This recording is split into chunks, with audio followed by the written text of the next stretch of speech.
कि जब हम पटना आए सोचे कि अब कोचिंग स्टार्ट करेंगे, यहाँ से पढ़ाएंगे। हमने यही सोचा था कि कोई भी लड़का पैसे की कमी से हमारे यहाँ से नहीं लौट सकता। आज भी हम आपको कहते हैं, आपको भी पता होगा जो पटना में क्लास करते होंगे, कि पैसे के प्रॉब्लम से तो कभी कोई लड़का हमारे यहाँ से गया ही नहीं। लेकिन फिर भी हम आपको अभी भी कहते हैं कि आप कोई भी ऐसा लड़का नहीं है जो पैसे के प्रॉब्लम से हमारी क्लास से बाहर गया हो। लेकिन जब हम स्टार्ट किए थे ना, तो हम पटना में, मेरा शुरू में कोई मकान वगैरह नहीं था, तो हम रूम लेने के लिए गए थे, फ्लैट लेने के लिए। तो हम फ्लैट गए, हम नॉर्मली एक फ्लैट था, ये नहीं था, मैं एक चीज़ आपको समझने के लिए बना दी।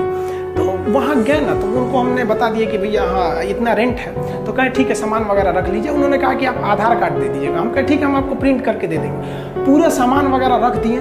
जब हम उनको आधार कार्ड अपना दिए ना, तो उन्होंने देख लिया कि ये तो मुस्लिम है। वो कहे कि आप अभी मेरा मकान खाली कर दीजिए, हम मुस्लिम को नहीं देते। मेरा इतना, हम उस दिन फ्रस्ट्रेट हुए थे ना, जिसका कोई हद नहीं। मतलब कितना बुरा लगेगा ना किसी को केवल नाम के आधार पर हटा देना। फिर हमको अजीब लगा था, ये क्या कर रहे हैं यार, ये 21वीं सदी में ऐसी मानसिकता से कैसे काम चलेगा आप लोग का। फिर क्या करेंगे, उनके आगे तो हम लोग जीत नहीं सकते। फिर पूरा सामान ले आए। फिर से एक जगह और गए, तो वो भाई साहब मुस्लिम थे। तो वो पूछे कि आपका नाम क्या है। तो हम कहे आप ये नाम क्यों पूछ रहे हैं मेरा।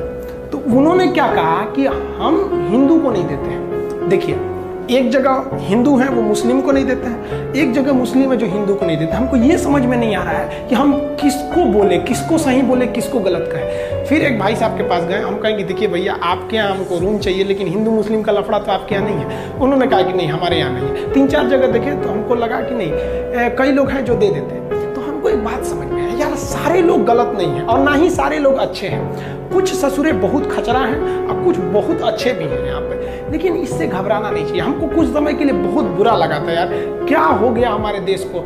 जब हम गुलाम थे तो हिंदुस्तानी थे, ये आज़ादी ने हमें हिंदू मुसलमान बना दिया। ये क्या मतलब बनता है। हम तो ये कहते हैं कि भैया एक अच्छा हिंदू वही है जिसे कोई मुस्लिम भी गाली न दे सके, कुछ ना बोल सके। आप बताइए ना, विवेकानंद के बारे में कोई अपशब्द बोल सकता है। और अच्छा मुसलमान वही है जिसे कोई हिंदू भी चाह के अपशब्द नहीं बोल सके। हम किसी को भी कहते हैं, चुनौती देते हैं, आप अब्दुल कलाम के बारे में एक अपशब्द निकालिए, आप में हिम्मत ही नहीं होगा कि आप कुछ निकाल सके इनके बारे में। देखिए, फ्रस्ट्रेट नहीं होना चाहिए। भगवान सबको एक दिन सद्बुद्धि देता है, सब लोग एक रास्ते पे आते हैं। हर समस्या का कोई ना कोई समाधान जरूर होता है। इत्तेफाक देखिए, जब पटना में ब्लड बैंक में ब्लड वगैरह घट जाता है, या आपको भी पता होगा पटना वालों को कि हम लोग कितना, मतलब ऐसा तो कोई दिन नहीं होता होगा कि जब कोई आदमी ब्लड के लिए नहीं आता होगा। और वो हम लोग थोड़ी देते हैं, हम लोग के स्टूडेंट आप ही लोग तो देते हैं जा जाके ब्लड वगैरह। तो एक दिन क्या हुआ कि PMCH में किसी का ऑपरेशन था, वहाँ ब्लड नहीं था। तो किसी ने बताया कि चले जाओ खान सर के पास, वो ब्लड का इंतजाम करा देंगे और फ्री में करा देते हैं। वो लड़के आप ही लोग तो ब्लड देते हैं, हम थोड़ी ना जाते हैं, हम तो आप लोग को मोटिवेट करते हैं। तो हमारे पास वो आदमी आए और देखे तो हम चौंक गए, क्योंकि वही व्यक्ति था जिन्होंने हमको अपने मकान से बाहर निकाला था कि तुम मुसलमान हो, तुम्हें नहीं देंगे। और आज वो आए थे कि उनके बेटी का ना